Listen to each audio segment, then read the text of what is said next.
जब हम संसार को समझने के चक्कर में ही उलझे रहते हैं, मन नहीं लगता। हमें अध्यात्म के थ्योरेटिकल पक्ष के बजाय प्रैक्टिकल पक्ष पर जोर देना हो। जब भी हम आध्यात्मिक सफर शुरू करते हैं तो दो पक्ष हमारे सामने आते हैं। एक थ्योरेटिकल पक्ष जिसमें हमें दिमाग में उठने वाले प्रश्नों का समाधान चाहते हैं। दूसरा पक्ष प्रैक्टिकल होता है जिसमें हम अनुभव के जरिए चीज़ों को जानते हैं। हालांकि दोनों ही पक्षों का संतुष्ट होना जरूरी है, लेकिन जीवन में ऐसा समय आता है जबकि हमें ध्यान के लिए अधिक समय देना पड़ता है ताकि हम जीवन के अनुभवों से रूबरू हो सकें। थ्योरेटिकल पक्ष के लिए ज़्यादा समय खर्च करने से हम ध्यान को ज़्यादा समय नहीं दे पाते हैं। हालांकि हमें अपने दिमाग में उठते प्रश्नों का हल ढूंढने की ज़रूरत है, लेकिन इस माथापच्ची में हमें इतना नहीं उलझना है कि अनुभूति की तरफ हमारा ध्यान ही ना जा सके। इस बात को ज़्यादा गहराई में समझने के लिए हमें बुद्ध की कथा का सहारा लेना चाहिए। बुद्ध ने करीब 45 वर्ष तक आध्यात्मिक मार्ग से रूबरू करने वाली शिक्षा दी। वे चाहते थे जो भी कष्ट में हैं उन्हें कष्ट से और इस दुनिया के कर्म चक्कर से मुक्ति मिल सके। करुणामय होकर बुद्ध ने अपने सुखों के बारे में न सोचते हुए मानवता की सेवा की। उन्होंने खुद को इसलिए समर्पित कर दिया ताकि लोग निर्वाण की राह पर जा सके। कहते हैं कि बुद्ध हर वर्ष 12 से 8 महीने इसलिए यात्रा करते थे ताकि लोगों को मुक्ति का मार्ग बता सके। वे केवल वर्षा के 4 महीने यात्रा नहीं करते थे और उन दिनों एक ही जगह विश्राम करते थे। उन्होंने बिना धर्म, जाति, रंग और सामाजिक स्तर का भेद किए सभी को ध्यान दिया। उन्होंने सभी को ध्यान प्राप्त करने का समान अवसर दिया। एक दिन एक अनुयायी उनका साक्षात्कार करने के लिए उनके पास आया।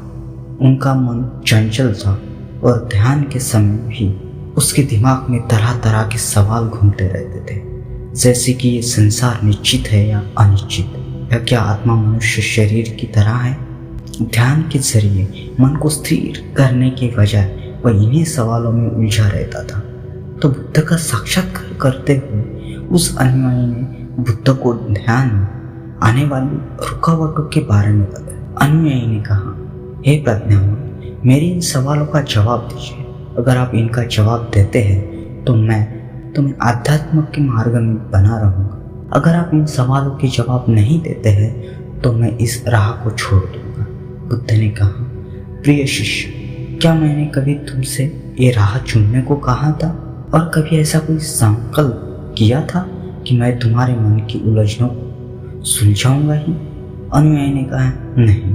बुद्ध ने तब प्रेम से समझा, तुम्हारे जो भी सवाल हैं वे तुम्हें ध्यान के मार्ग से दूर ले जा रहे हैं। ये बिल्कुल उसी तरह है किसी व्यक्ति को थिर लगने पर वह कहे कि मैं डॉक्टर को अपना इलाज तक नहीं करने दूंगा जब तक कि मुझे यह नहीं मालूम हो जाता कि मुझे तीर किसने मारा, मुझ पर तीर चलाने वाला किस तरह का व्यक्ति है और उनका रूप, रंग, जाति, धर्म क्या है। होना तो ये चाहिए कि तुम पहले उपचार लो। इसी तरह अगर हम ये कहते हैं कि हम अध्यात्म के रास्ते पर आगे तब बढ़ेंगे जब हमें मन में उठने वाले तमाम प्रश्नों के जवाब मिल जाएंगे। ये दुनिया असीम है और उसे लेकर उठने वाले प्रश्न कही तो पूरी उम्र तो इन प्रश्नों का जवाब ढूंढने में ही निकल जाएगी। तो फिर अध्यात्म की राह पर आगे बढ़ना कब होगा? बुद्ध ने आगे कहा, मैं केवल ये बताता हूँ कि जानने के लिए ज़रूरी क्या है और गैर ज़रूरी क्या। मैं लोगों को उनके दुखों और तकलीफ़ों से मुक्ति करना चाहता हूँ। मैं उनकी मदद करना चाहता हूँ कि वे अध्यात्म के मार्ग पर आगे बढ़ सके। कौसुंबी के निकट व्याख्यान देते हुए भी बुद्ध ने इसी बात को दूसरे तरीके से समझा।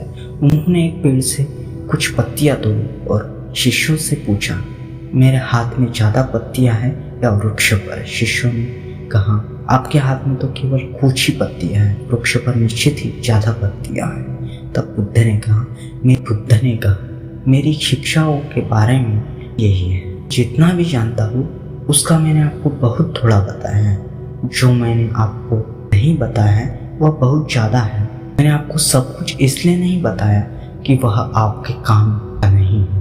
मैंने केवल आपको वही बताया है जो आपको आध्यात्मिक अनुभव और मुक्ति के लिए ज़रूरी है। इसी तरह हम अपने परिवार में ज्ञान की खोज में ही लगे रहते हैं, जबकि ज्ञान के मार्ग पर आगे नहीं बढ़ते। हमें ध्यान में ज़्यादा समय व्यतीत करना चाहिए ताकि हम आत्मा से जुड़ सके, अपने भीतरी ज़रूरतों को पहचान कर सके।